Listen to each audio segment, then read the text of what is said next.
रामकृष्ण हरी, स्वागत आहे प्रतीक्षाच रेसिपीमध्ये। आज आपण आता ड्रायफ्रूटपासून मस्त अशी थंडाई बनवत आहे। इथे मी बदाम आणि अक्रोडचा वापर केलेला आहे। बदाममध्ये बघा खूप प्रमाणात कॅल्शियम प्रोटीन असतं। अक्रोडमध्ये देखील बघा डॉक्टर सांगतात की ब्रेनसाठी खूप परिणामकारक असा अक्रोड आहे, त्यामुळे मुलांनी खाल्लं पाहिजे। इथे जी विलायची आहे त्यामध्ये देखील आता उन्हाळा आहे तर विलायचीमध्ये गारवा असतो, म्हणून विलायची देखील खाल्ली पाहिजे। आणि बडीशोप खाल्ल्यामुळे ना आपले बरेचसे पोटाचे आजार कमी होतात, म्हणजे पोट साफ होणं किंवा पोटामध्ये अन्न तुमची पचनसंस्था बिघडली असेल तर बडीशोप खाल्ल्यामुळे बघा ती देखील सुधारते। असे बरेचसेच परिणामकारक असे याचे फरक आहेत। आता याचे खूप फायदे आहेत, त्यामुळे काय केले मी तर मस्त अशी ते सर्व टाकून थंडाई केलेली आहे। आता बदाम वगैरे मी सगळं व्यवस्थित असं बारीक करून घेतलं आणि नंतर त्यामध्येच 5 ते 6 खजूर आणि 2 चमचे गुलकंद टाकला। आता खजूर आणि गुलकंद टाकल्यामुळे ना आपल्याला साखरेची वगैरे बिलकुल गरज नाही, परंतु तुम्हाला जर जास्त गोड हवं असेल तर तुम्ही त्यामध्ये साखर घालू शकता। आता ते खजूर आणि गुलकंद देखील मी टाकून बारीक करून घेतलं आणि नंतर जरासं पाणी टाकलं आणि नंतर अजून एकदा बारीक केलेलं आहे।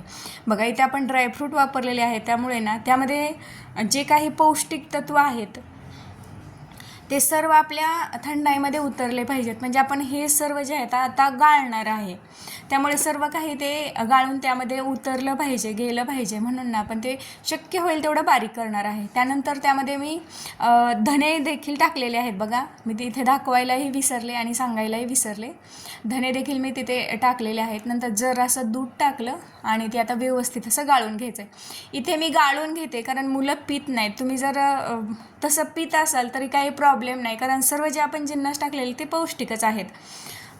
आता अशा पद्धतीने मी सर्व व्यवस्थित असं गाळून घेतलं आणि मस्त अशी आपली थंडाई तयार झालेली आहे। ही जर थंडाई तुम्ही 1 ग्लास पिली ना तर 3 ते 4 तास बिलकुल भूक लागत नाही, पौष्टिक आहे आणि प्लस याने बघा वजन देखील वाढत नाही, हेल्थला देखील चांगलं आहे, आपल्या भूक राहते आणि वजन वाढत नाही, त्याच्यामुळे खूप अशी पौष्टिक ही रेसिपी आहे।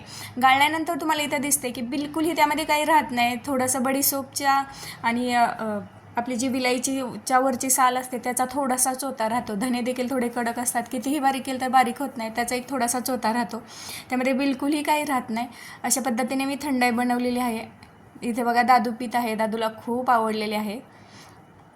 तुम्हाला ही रेसिपी कशी वाटली ती मला नक्की कमेंटमध्ये सांगा। लाईक, शेअर आणि सबस्क्राईब करायला विसरू नका। व्हिडिओ पाहिल्याबद्दल खूप खूप धन्यवाद। Bye bye.